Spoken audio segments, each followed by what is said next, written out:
Millions of Americans are drowning in debt right now, and the two lifeboats people keep arguing about might actually both have holes in them.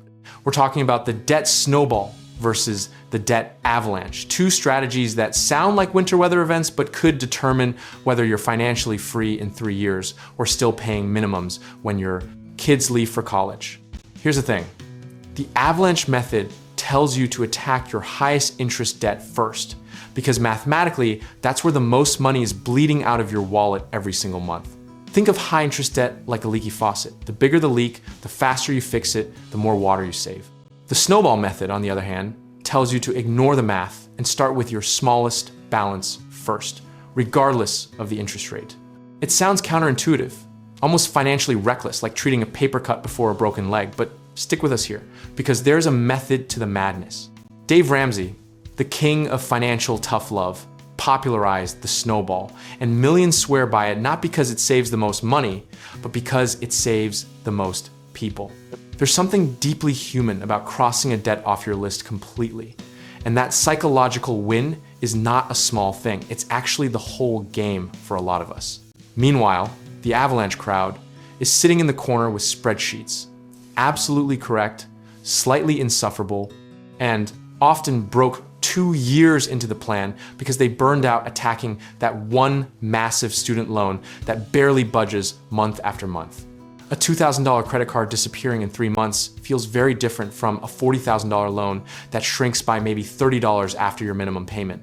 Research from Northwestern University showed that people who paid off smaller debts, first the snowball approach, were more likely to eliminate their total debt than those who went interest rate first. So here's the irony. The mathematically inferior strategy actually produces superior outcomes for real human beings who have emotions, distractions, and bad weeks. We are not robots, and our debt strategies need to account for that inconvenient truth. Now let's put this in historical context, because debt cycles are as old as civilization itself. Ancient Mesopotamia had debt jubilees, medieval Europe had debtors' prisons, and modern America has a collective credit card balance sitting around $1.1 trillion as of 2024. Every generation thinks their debt crisis is uniquely catastrophic. And every generation eventually figures out that consistency beats cleverness every single time. One common misconception is that you have to pick one method and treat it like a religion, but the smartest move is actually a hybrid approach, where you knock out 1 or 2 tiny debts for the psychological momentum, then pivot to the avalanche once you're emotionally bought in.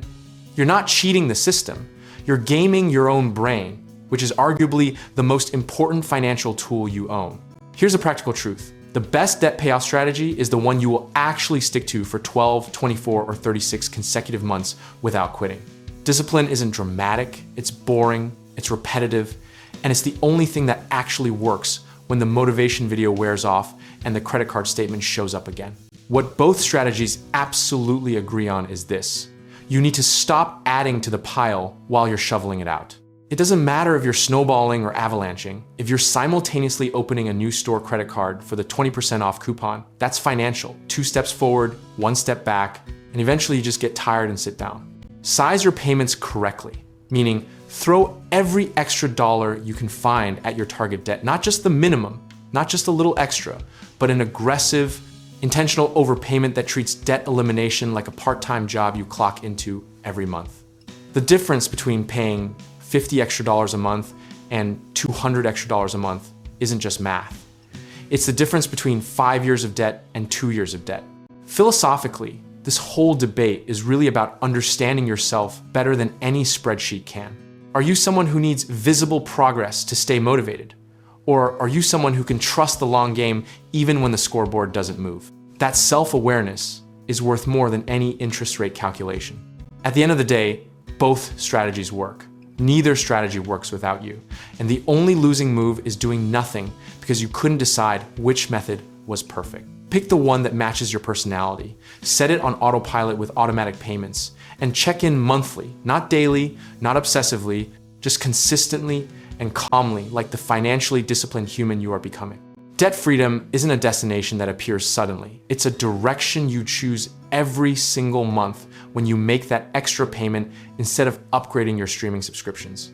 And whether you snowball, avalanche, or hybrid your way out, the person on the other side of that debt is going to feel a kind of lightness that no purchase ever delivered.